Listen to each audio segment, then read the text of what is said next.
देखिए, श्री अखिलेश यादव जी बहुत 2027 को लेकर के 2024 के लोकसभा चुनाव में मिली सफलता से गुब्बारे की तरह फूले हुए थे।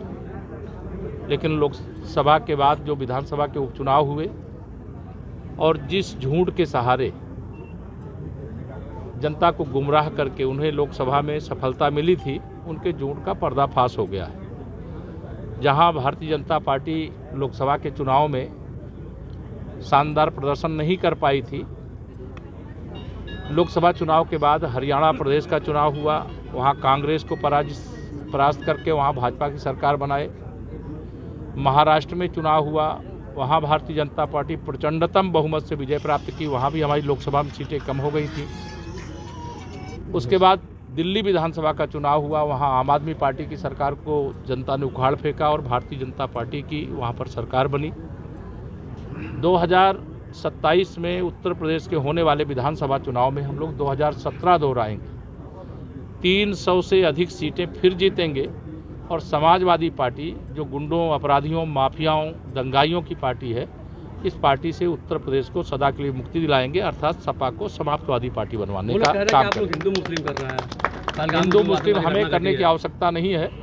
हम तो सबका साथ, सबका विकास करते हैं। उनका चश्मा ठीक नहीं है, आँख का इलाज करा लें।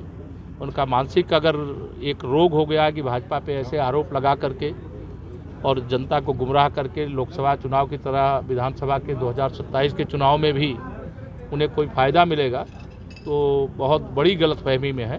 समाजवादी पार्टी इतिहास का सबसे खराब प्रदर्शन 2027 में करेगी, आप देखिए। आपको लगता है कि सर्जिकल स्ट्राइक फिर होना चाहिए? निश्चित तौर से देश के दुश्मनों से ब्याज के साथ हिसाब चुकता करने के लिए देश की सेनाएं तैयार हैं।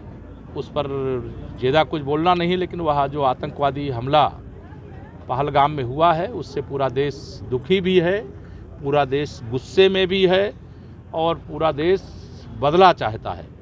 और माननीय प्रधानमंत्री श्री नरेंद्र मोदी जी ने लगातार इस बात को दोहराया भी है कि जिन लोगों ने भी निहत्थे पर्यटकों पर, जिनसे कोई लेना देना नहीं, उनके पास अगर बूता था, उनकी माँ ने उनको दूध पिलाया था, तो हमारे सेना के जवानों से लड़ते, हमारे सुरक्षा बल के जवानों से लड़ते।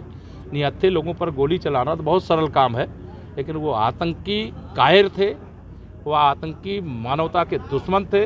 वह आतंकियों का जो मंसूबा था वह ध्वस्त हो जाएगा, उसको सफलता नहीं मिलेगी।